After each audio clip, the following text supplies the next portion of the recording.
자, 광명 공사장 사고로 실종된 작업자 한 명에 대한 수색 작업이 지금 난항입니다. 부산과 서울에서 지금 잇따라 싱크홀이 발생을 했어요. 취재기자 연결해서 자세한 내용을 좀 알아보도록 하겠습니다. 자, 지선호 기자, 수색 작업은 재개가 됐습니까? 예, 본격적인 구조 작업 재개에 앞서 하부 구조 작업을 위한 안전 조치가 진행 중입니다. 앞서 소방당국은 어제 오후 3시쯤 사고 현장에 추가 붕괴 위험이 있다고 판단해 수색 작업을 중단했습니다. 오전 내내 수색 재개 여부를 결정하기 위한 회의를 이어갔지만 결론을 내리지는 못했습니다. 다만 하부 수색은 중단하더라도 안전이 확보된 공간은 작업을 계속한다는 방침입니다. 어제 광명에는 하루 동안 23.5mm의 비와 함께 강풍주의보도 발효됐습니다. 자, 그런데 오늘 부산과 서울에서 지금 잇따라 싱크홀이 발생을 했어요. 인명피해는 있었습니까? 없었습니까?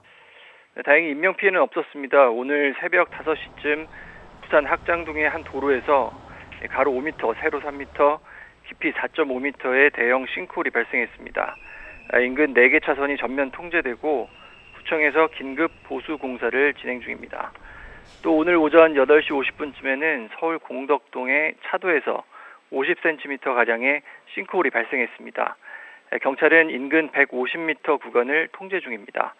지하철 등은 싱크홀 발생 원인을 파악 중입니다. 어제부터 부산 사상구에는 30mm, 서울에는 18mm 내외의 비가 내리고 강한 바람이 불었습니다. 지금까지 전국부에서 전해드렸습니다. 자, 자세한 이야기 안진영 문화일보 문화부 기자와 함께 좀 이야기를 나눠보도록 하겠습니다. 그러니까 어제 궂은 날씨로 인해서 실종자 수색이 중단이 됐는데 지금 속보로 들어오는 것들은 안전 펜스를 제거하고 수색 작업을 재개했다라고는 하는데 좀 설명을 좀 해주셔야 될 것 같아요. 네, 일단 이 50대 근로자를 찾는 게 가장 급한 급선무라고 볼 수 있습니다. 근데 우선 조금 전 재개되기 전까지 수색이 중단이 됐었던 거였죠. 그 이유는 궂은 날씨 때문이었습니다. 아무래도 이 균열이 심해지면서 토사가 쏟아지고 1.5m 정도 지면이 내려앉는 것 때문에 위험 부담이 커졌다는 거죠. 그래서 이 크레인을 비롯해서 수색이 한동안 또 중단이 됐다 다시 재개가 된 상황인데 중요한 것 중에 하나는 아까 말씀드렸다시피 이제 궂은 날씨였습니다. 소방 관계자에 따르면 빗물 등이 빗물이 스며들면서 토사가 쏟아졌고 도로 균열이 일어나는데 추가적인 붕괴가 우려됐기 때문에 수색을 계속적으로 이어가기 힘든 상황이었다는 겁니다. 이 시점에 가장 중요한 거는 이 현재 매몰되는 것으로 추정되는 A씨의 위치 파악입니다. 지속적으로 A씨의 휴대전화 위치값을 조회하고 있으나 아직까지는 정확한 위치가 파악되지 않고 있는 상황인 거죠. 그래서 안전상의 이유로 드론과 수색견 등을 더욱더 활용할 예정이라고 합니다. 또 하나 중요한 거는 이 고립된 이 A씨에 대해서 골든타임 내에 구조하는 겁니다. 그러니까요. 생존율은 발생 72시간을 분기점으로 해서 급격히 떨어질 것이기 때문에 그 전에 빨리 A씨를 찾는 게 급선무인 상황인 겁니다. 예, 그렇습니다. 일단요, 이번 사고 이 초기에 기둥이 금이 간 것으로 알려졌지만 이미 기둥이 파손된 상태였던 것으로 지금 추정해 볼 수 있는 정황들이 지금 나와 있습니다. 한번 좀 사진을 올려봐 주십시오. 지금 그 신안선에서 지하 터널 그 시공사가 국가철도공단에 제출한 이 사고 상황 보고서에 들어가 있는 사진인 것 같아요. 사진을 보시면 저 위에 보이시면요. 붕괴 사고 직전 터널의 모습인데 중앙 기둥 곳곳에 지금 갈라져 있는 보이시죠? 시멘트가 떨어져 나와 있기도 하고요. 상당 일부는 틈새가 벌어져 있고 뭔가 이게 덧칠한 모습도 지금 보이고 있어요. 이런 흔적들 지금 보이고 있는 것 같아요. 그러니까 이제 저것 때문에 이거 좀 중대한 상황인데 타이밍을 놓친 거 아니냐 이런 지적들도 나오고 있는데 일단 공사 현장 내부를 직접 본 이 공사 관계자의 목소리를 한번 좀 들어보시죠. 새벽에 우리가 발견하고 도망 나왔는데 그리고 아침에 와서 그 현장 사진 찍고 그런 나오는데 쇠지 무너졌길래 깜짝 놀랐고. 자, 기둥이 이제 금이 간 게 아니라 이제 파손된 상태였다. 그래서 붕괴가 더 빨라졌다. 그렇기 때문에 심각한 상황인 걸 알았는 건데 대처가 늦은 거 아니냐 이런 지적이 나올 수밖에 없을 것 같아요. 이걸 시간 순서대로 볼 필요가 있습니다. 일단 11일 그 자정쯤에 신고가 접수됐는데 그 이전에 이미 균열이 발생돼서 작업자 17명을 대피시키고 공사를 중단시켰다는 거죠. 그때 균열이 아니라 그 그때쯤이 파손이었으면은 이미 그 이전부터 어느 정도 확인할 수 있는 균열을 볼 수 있었던 거 아니냐. 이게 바로 논란의 핵심이라는 겁니다. 또한 이 국가철도공단의 책임론도 불거졌는데 이 신안산성 같은 경우는 집안이 불량해서 콘크리트 시설물 보강이 필요한데 이걸 제대로 했느냐는 문제가 제기됐던 거죠. 네. 근데 이 부분에서 제대로 점검하지 않았다는 문제가 2년 전 감사원 감사에서 적발된 적이 있었다는 겁니다.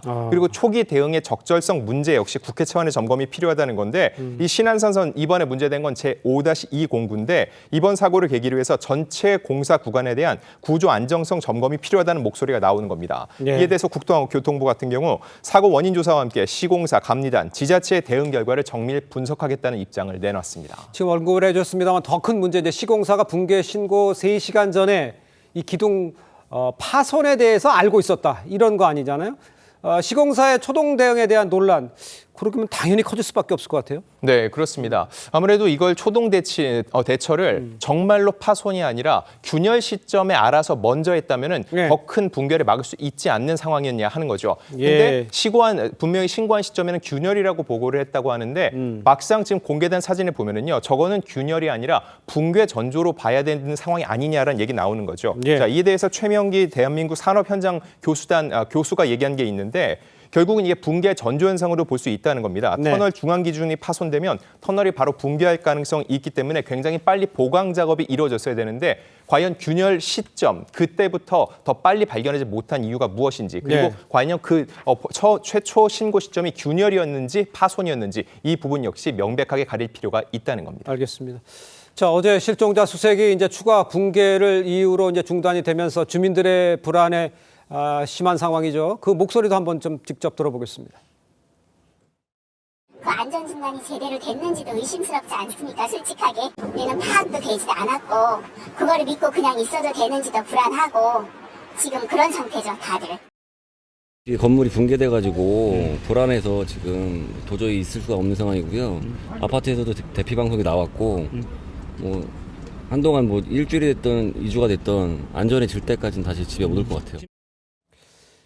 자, 이렇게 불안한 상황에 아까 지선호 기자의 리포트도 보셨습니다만 오늘 새벽 4시 57분 부산 도시철도 사상 하단선 이 건설 현장 인근에서 대형 땅꺼짐이 발생을 해서 관계기관이 안전조치에 나선 상황이고 또 오전 8시 50분에 마포구 애호개역에서도 땅꺼짐 현상이 있었고요. 지난달에 강동구에도 있었어요.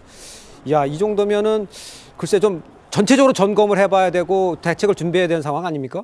네, 이런 문제가 계속되니까는 지금 말씀하신 대로 이게 일이 발생할 때마다 대책이 아니라 종합적인 대책이 필요하다는 얘기가 나오는 거죠. 예. 이에 대해서 서울시가 주변에 대한 이 지표 투과 레이더 탐사를 실시하겠다고 했는데 그렇게 돼서 안전지도를 만들 계획이라는 겁니다. 네. 이 안전지도를 만들 때는 지하 매설물, 지하수, 상세한 지질 정보 등 관련 분야 전문가들과 함께 구성하게 된다는 건데 서울 전역을 대상으로 해서 이걸 시행한다고 하는데 아무래도 서울 전역으로 하면 시간적 여유가 부족하겠죠. 예. 그래서 지하철 터널 등 대형 굴착 공사가 시행되고 있는 곳을 우선적으로 시행을 하고 전체적으로 볼 때는 새로 제작하는 지도에도 이런 공개 여부를 더욱더 확실하게 할 예정이라고 합니다. 알겠습니다.